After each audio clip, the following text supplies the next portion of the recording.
Alors dans ce TP, on va essayer de comparer différentes images et donc prouver que pour un appareil photo numérique, la qualité des images dépend de la vitesse, donc du temps de pause, de l'ouverture du diaphragme et aussi d'autres paramètres tels que les paramètres de champ ou la focale.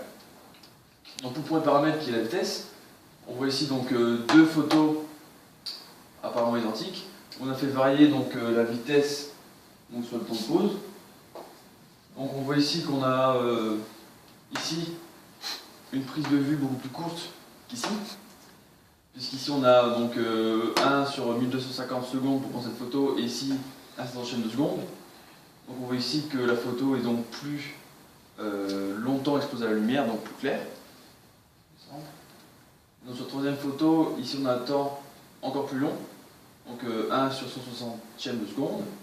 Et ici on voit donc la photo est encore plus claire puisqu'elle est exposée beaucoup plus longtemps.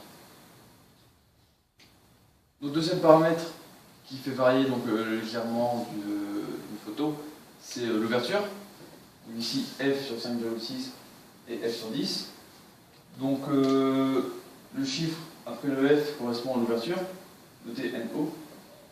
Donc on remarque qu'au plus cette ouverture est petite, au plus ce chiffre NO est petit, au plus l'ouverture sera grande, et donc la surface du diagramme sera beaucoup plus grande, donc on pourra laisser passer plus de lumière. Ce qu'on voit ici, puisque f sur 5,6 est plus grand que f sur 10. Et ici par contre f sur 18 est beaucoup plus clair que les autres. Donc ensuite, l'autre paramètre, c'est la focale, donc qui correspond aussi à l'effet zoom des appareils photo numériques. Donc ici on voit que la focale est de 18 mm, et ici de 55. Donc du fait ici que la focale est plus grande, l'image obtenue de l'objet sera aussi plus grande que la focale de 18. Donc on peut schématiser par ce schéma.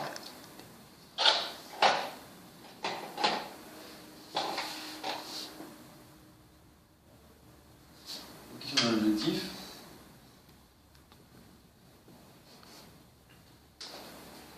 On le connaît.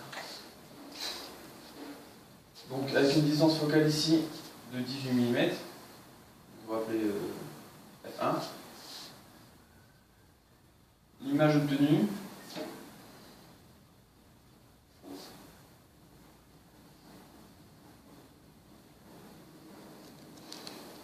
ne sera pas les mêmes qu'avec une distance focale plus grande.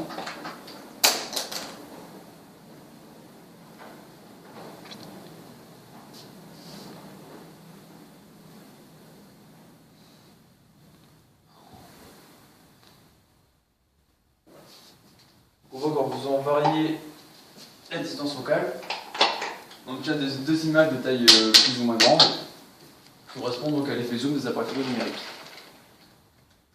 Ensuite, on a le paramètre de l'esthétique qui vient en compte pour la prise de vue de photo.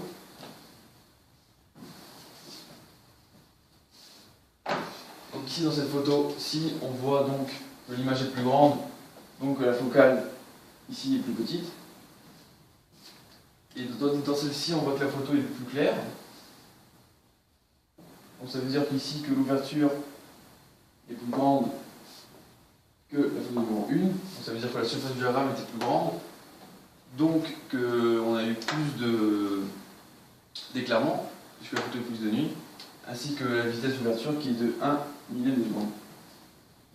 Ce qui explique que pour une prise de vue plus ou moins esthétique, on doit faire varier pas un seul paramètre à la fois, mais les trois à la fois. Donc la focale pour la taille de l'image, l'ouverture pour l'éclairement et la vitesse pour le temps de pose de la photo. Dans ce paramètre-ci, on voit ici qu'on a fait varier seulement l'ouverture. Ici f sur 2,8 et f sur 16 pour la seconde photo.